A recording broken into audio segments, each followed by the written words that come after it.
So remember how last week we talked about the liquidation event that happened? That was one of the biggest in crypto history, about $2.3 billion. $2 billion, yeah, 2.3.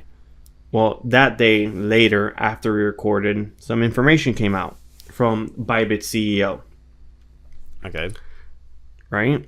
So he stated, I'm afraid that today, real total liquidation is a lot more than 2 billion.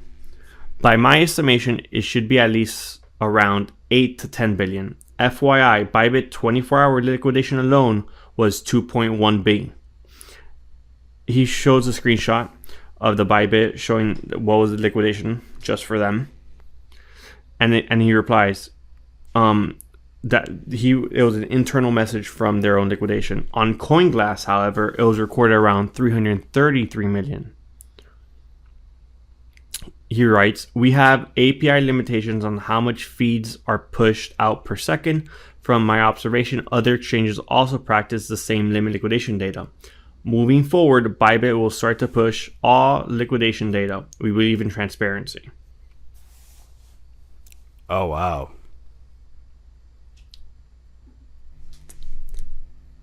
Meaning, that's a lot to take in. If 8 to 10 billion was liquidated in that run, exchanges made a metric shit ton of money that day. Yeah. That's a lot of money.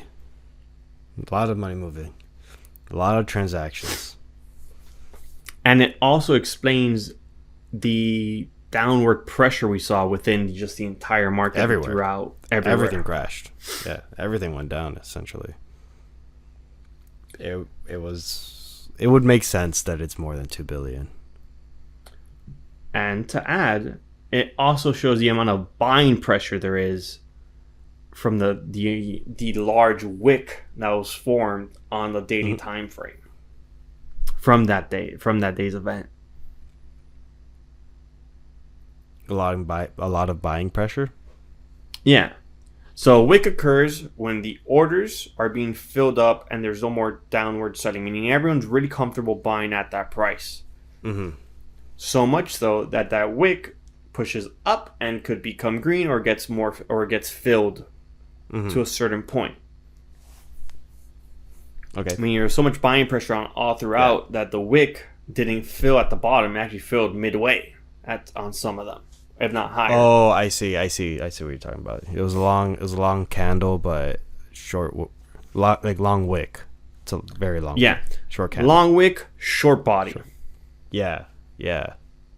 That makes sense. Okay, now I get it. Yeah, a lot of buying pressure for sure. Crazy. And with all these different states, countries, and everything, we will see a Bitcoin run that we've never seen before. Yeah, it's definitely gonna be spectacular. Which will probably cause FOMO in retail that will most likely only have one option to buy, and that'll be altcoins, not Bitcoin. I'm feeling FOMO. And there goes your alt season. And then facts. And then that's where it ends. Well, crazy. Yeah. Well, actually, I have one more thing we could talk about. Okay. Before wrapping up, this is from Benjamin Cowan.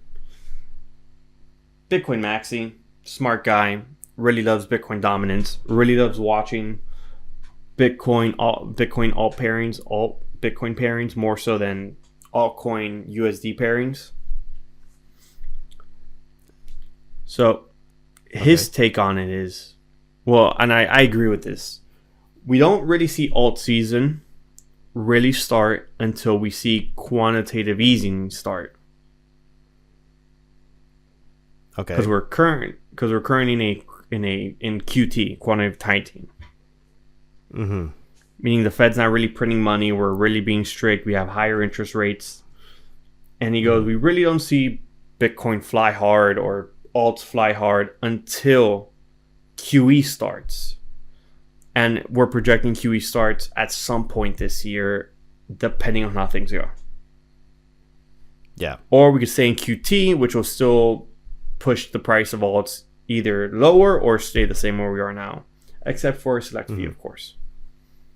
So he says it's more so depending on when does quantitative easing start. Yeah, it's more so once monetary policy really starts changing. Loosens up a bit. Interesting.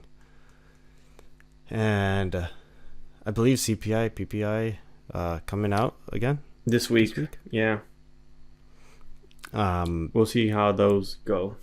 Yeah, because that will kind of determine what. I mean, no, Powell probably already knows what he's gonna do. Yeah, he has an idea. So we either get a pause or an interest cut. Or a raise. You think they're Doubtful. gonna raise the interest rates? No, I don't. Unemployment slowed down. Unlikely. Yeah, I don't think it's. Yeah, I don't think I. A raise is doubtful for me. I think if anything, you'll just leave it there I'm a little for iffy another right now. meeting. I don't know. Yeah. I think Powell leaves it alone for another meeting. I think I would agree. Powell is the type of guy to be like, it ain't broke. Don't fix it. Don't fix it. He's like, if we're not getting away from like our target, then we're kind of good for now. Yeah. Let's see. But that's all I got. Yeah. Oh, yeah. I was gonna say that his fear of like overdoing it will probably hold him back from. Yeah, and doubtful Trump pushes him to do, like, even though they do whatever they want. I doubt Trump would be able to nudge him to do something else. Yeah.